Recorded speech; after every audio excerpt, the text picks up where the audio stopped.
Hello ladies and gentlemen, and welcome to the Raw review. I wish to apologize, I was not able to get that Raw done last week. I did try to put out some type of content that would kind of compensate for it, so I do apologize. So let's get into this Raw review and you figure out how it was from my perspective. The first match was Punk versus Luke from the Wyatt family. Now the match was pretty good. Luke represented himself pretty well and CM Punk won. But I wish to say this. Seeing that it's a good possibility that the Wyatt families are transitioning into the place of the Shield, and the reason I say that, if you managed to see SmackDown, which I did manage to see it, I usually don't watch SmackDown anymore, but I felt this time around to take a look at it. I'm glad I did, because I managed to see how Roman Reigns was acting when the Usos and Big E Langston were in a match with, I believe, Seth Rollins and Dean Ambrose. The way you see Roman Reigns, it looks like they're almost to the point of letting him go off on his own and letting Dean and Seth as a tag team. I have a feeling that's going to happen. I do believe that Dean Ambrose is a stronger talent right now, the most well-polished. And Roman Reigns, even though he has the look and he has the in-ring ability, I just don't feel it yet with him because they haven't let him talk yet. But I have that feeling because when it comes to the Wyatts, now having them go up against CM Punk and Daniel Bryan really gives them very strong cred. As much as I'd rather see them go up against Kane or have Kane as a part of them, putting them with two former world and two WWE champs actually was the wisest thing to do. Now Punk and Luke really did have a good match. It wasn't bad. But when Punk won and he started getting his ass handed to him, Daniel Bryan came in and saved his butt. Now, it's going to be obvious that you're going to have both these former World and WWE champions together. Going to be dealing with the Wyatts. The only problem I have with this is this. I was hoping they would have more for CM Punk and Daniel Bryan to do. But since they're focusing so much on the Big Show and Triple H, I have a feeling the reason they're doing this is because they really don't have any idea what to do with these two guys. And since the Wyatts have nothing to do, they just stuck them together because it's the best option they have. Of course, this is going to help the Wyatts. But for CM Punk and Daniel Bryan, I don't see a great thing for them. It's just giving them something to do until the show and Triple H is over. Sorry, guys. Now, I have to say that both of them did good interviews. So it's obvious that they're going to both come together probably by next Raw, and we'll see something. Now, moving on to the next group, which is a tag team. The Usos versus 3MB with Drew McIntyre, who I feel sorry for, and Heath Slater, that I don't feel sorry for, and the Usos, who I do feel sorry for. The match was okay. Not great. The Usos win, but do they win? Really? Look, let's be honest here. The Usos are not going to win anything because they have not won any titles. The Usos have been around for a very long time, ladies and gentlemen. If you have heard me more than say something about them, I've said it clearly. It doesn't matter if they're good, bad, or ugly. These guys are the only tag teams that lasted the longest. I'm sorry, Primo and Epico have been around a while, yes. And Los Matadores I will talk about in a moment. But I'm sorry, these guys deserve the titles by now. I'm saying it in my voice now. I'm going to say it. What the fuck is going on? These guys deserve the titles. It is good to see them being presented on Raw. But I have a feeling the only way they're going to get the titles is to turn heel. But then it'll go against the grain because they've really become a very well over faces.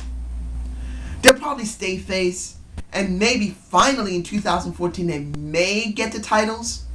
And like I said, it's not the point if they're good or not. Just give them the titles for 2 months, WWE. They deserve it by now. It's been a long time. So now I'm going to move on to those Matadores. They did a small interview with Renee Young. I finally got a name right. And seeing these guys together is okay. Seeing El Tortillo, whatever he is funny. Seeing them talk about, oh, be careful. Be careful. He may horn you. He's horny. No, he may horn you in your knees. Then you see him doing the little shake. It's still funny. I'm okay with that. There's no problem with them getting over with this gimmick. We don't get many gimmicks anymore. And here goes another gimmick that should already be over, but they won't let it get over because they haven't done character development. In other words, flipping their character from one state to another. And this is Real American and Damien Sandow versus John Cena and the Rhodes Brothers. Now, I could talk about ADR first, but you know what? This is not about ADR. This isn't. ADR is really... I'm not burying Kofi Kingston, not burying ADR, but we've had ADR for quite a long time now. And let me ask you guys below, honestly, just tell me how you feel. What would you rather see? An ADR John Cena feud again? Or would you rather see a Damien Sandow and John Cena feud? I am sure you're going to go for the latter. So, seeing ADR in a match earlier with Kofi really doesn't matter, even though he won. Seeing him at ringside, I wasn't interested. I was interested in seeing what's going to go on in the ring. Now, the match was good. It was. Seeing a Hurricane Rana from John Cena wasn't something you usually see. It wasn't that bad. In the end, the Rhodes and John Cena win. But this is what I saw. The two people who were the most presented there was not Damien Sandow. And it was not Cody Rhodes. It was John Cena and Antonio Cesaro. These two were the most well-presented people there. Particularly with John Cena. Now that he's world champ, he has to be presented. You need to see him. So in this case, I'm glad they showed John. And as much as people don't want to see John Cena as world champion, look, what would you rather see? See him as WWE champ, where nothing gets changed, or you see him as world champ and the WWE championship gets progressed. In other words, people who are lower in rank get their shot at it. Of course, I know you're going to say, what about Big Show and what's going on with Triple H? I'll talk about that in a minute. But you understand what I'm saying. See it in that respect. Leaving him in the second title is the wisest thing to do. And seeing Antonio Cesaro working with John Cena brought his cred up, baby. But here's the problem I said earlier about character development. Real Americans should turn face now. Excuse me. When you look at Antonio Cesaro, he is the one with Zed Coulter that's making that team really get over his faces. Doesn't matter if you agree with Republicans, you agree with Democrats, you agree that these guys are acting super right wing. It don't matter. The crowd loves we the people. People like it. And it makes no difference if you don't like it or if you like it. I myself like it. The Cesaro swing really got him over. And that working with Zed got them all three over. But here's the problem. When you look at Real Americans going against the Rhodes Brothers, and Real Americans going against those Matadores, or Los Matadores, I'm sorry, I don't speak Spanish, but that's it. When you see it, you see that the crowd wants to cheer Real Americans. No matter how heelish they act, they want to be cheered to some point. WWE has to really flip them, but they haven't done it. They don't have that many heels. And instead of turning Tons of Funk heel, like I said maybe 3 weeks ago, when they faced Real Americans, turn Tons of Funk heel, turn Real American face. Flip these two, and it'll actually work. Look at Tons of Funk ain't getting anywhere. Turn them into heels and let them be monsters and let them go run havoc in the WWE. You'll have two heel women that you don't have heel women before, which actually will make some sense. The Bellas will turn face, turn the Funkadactyls heel. This actually would be very good. But we're not getting that. And when you see Real Americans, you want to cheer them, even though you may not like Jack Swagger that much. It doesn't make a difference. The trucker Jack Swagger can still get over as a face. So this is where we're at. Now the next match I'm talking about will be the world champion Randy Orton going against the WWE app. Miz, Big E Langston, and who is the last one? I don't remember because I don't care. I hate the app. I don't have it. I got a tablet. If anyone's seen my video playlist, I got one. I could download the app. I'm not doing it. I'm sorry. It pisses me off. But Big E Langston was the one who was chosen. That made me very happy to see Big E, who has gone to Curtis Axel, then Dean Ambrose, has worked with the Usos. I'm glad to see Big E actually getting somewhere. And I'm so fucking happy that whoever the seamstress, I think it was the same seamstress the Funkadactyls work with, maybe. I am glad that they finally realized, make his shorts tight so you don't have to see his ass waggling all over the damn place. The women may like it, but I don't. Now, when you see the match between Randy Orton and Big E Langston, it wasn't a bad match. I know Randy doesn't always like to play. He doesn't always like to do business. But in this case, he didn't do so bad. Big E Langston did a decent job. And in the end, of course, Orton wins. But it's not the point. This elevates a Big E Langston, which we need. Hearing JBL says, this is your next world champion. Hearing him say that gives great credit to Big E Langston. That they're willing to give a black man a world championship run. They had their shot with Kofi and they fucked that shit up with Randy Orton. So maybe they won't fuck it up with Big E Langston. Next, Curtis Axel versus Dolph Ziggler. The reason I'm mentioning it now is seeing Dolph win was good. But it's sad because one, Curtis Axel, who had great potential 3 or 4 months ago, has now been dropped because of what happened going with the CM Punk and Paul Heyman feud, which I'll talk about Paul Heyman in a minute. Seeing that is sad because he has no more momentum. Then you know that Axel and Big E Langston is going to have their match on Wednesday. But now you see Dolph winning this. The best case scenario is that something goes wrong and that match gets screwed up. And at Survivor Series, you get Big E Langston versus Dolph Ziggler versus Curtis Axel. At least it'll be interesting. I'm hoping for that. Do I believe I'm going to get it? Hell no. But it would be great to see. Now, I just talked about Paul Heyman. Let's get done. Paul Heyman segment. Talking on the phone saying he's in Europe with his doctor because he has several slip discs. He has a, a ruptured nose something or a crushed cartilage or something. It makes no difference. At the end, you hear Paul Heyman crying like a bitch. Don't mean to say it like that, ladies and gentlemen, but that's how it's presented. What does this mean? I don't know. Really, when it comes to Ryback, he has no direction. When it comes to Curtis Axel, he has been dropped. He is the one between those two that needs this. And he's not going to get it. And it's sad to see the one person who really needs a Paul Heyman is not there right now. And I'm just going to put it at that. But it was an interesting segment to hear Paul Heyman. Since I talked about Ryback. Ryback versus Big Khali. And I'm calling him Big because I'm like here. He's like here. I won't even reach his armpits. But look. Ryback ain't doing anything. Particularly if they're doing the bully thing again, which they did when he bullied Hornswoggle, who I don't care about. Ryback wins the match, but he's not doing anything. He just needs to go away for a while. Look, the WWE is not going to drop this guy. They're making the worst mistake right now. They need to drop him and then bring him back as a face. Because that is the only way he's going to get over.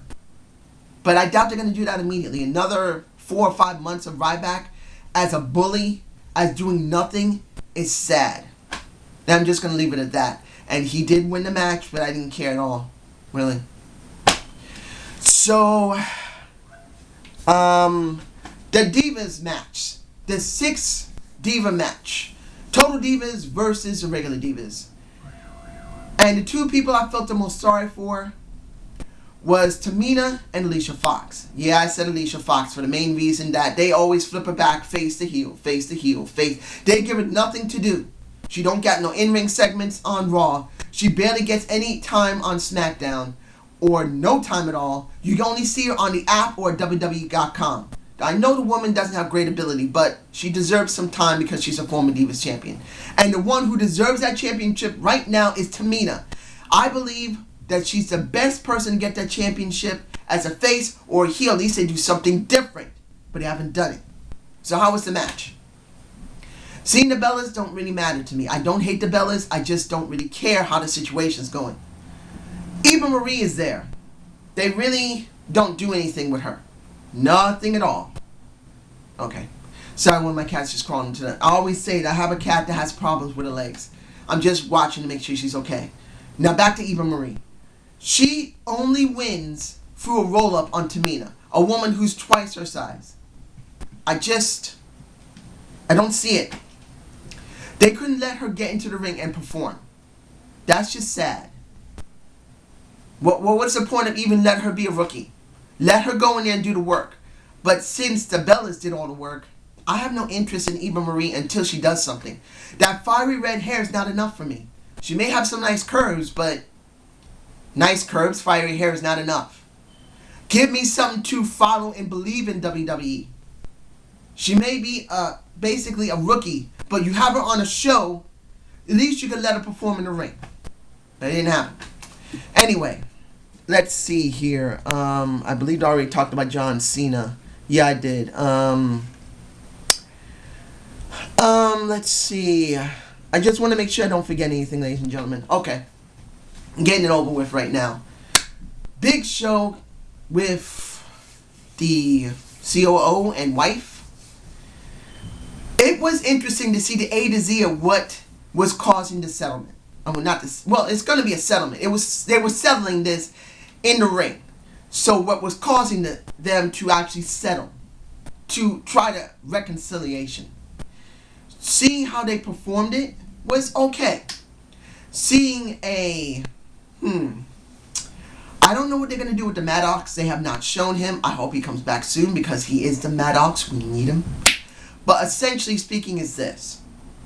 When they get to the ring and you hear a Big Show say simply, I want my job back and I want a shot at the title, you're going, oh come on, man. You couldn't do something better than this. For some people. Other people say this makes sense because it's going by storyline, which I do. I kind of feel both. I don't want to see Big Show in the WWE title scene. I really don't. But this is what they're giving us.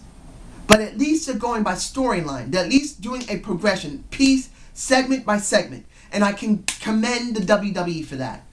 I will commend them for that. They're following an actual plan that makes sense. Is it interesting? No. I don't want to see the WWE Championship contested at Survivor Series with Randy Orton and Big Show. But this is the way they're going with it. So the way they still structured this, they're still showing heavy friction between Triple H and the Big Show. So it's obvious the Big Show and Triple H are going to have a fight. It's going to happen.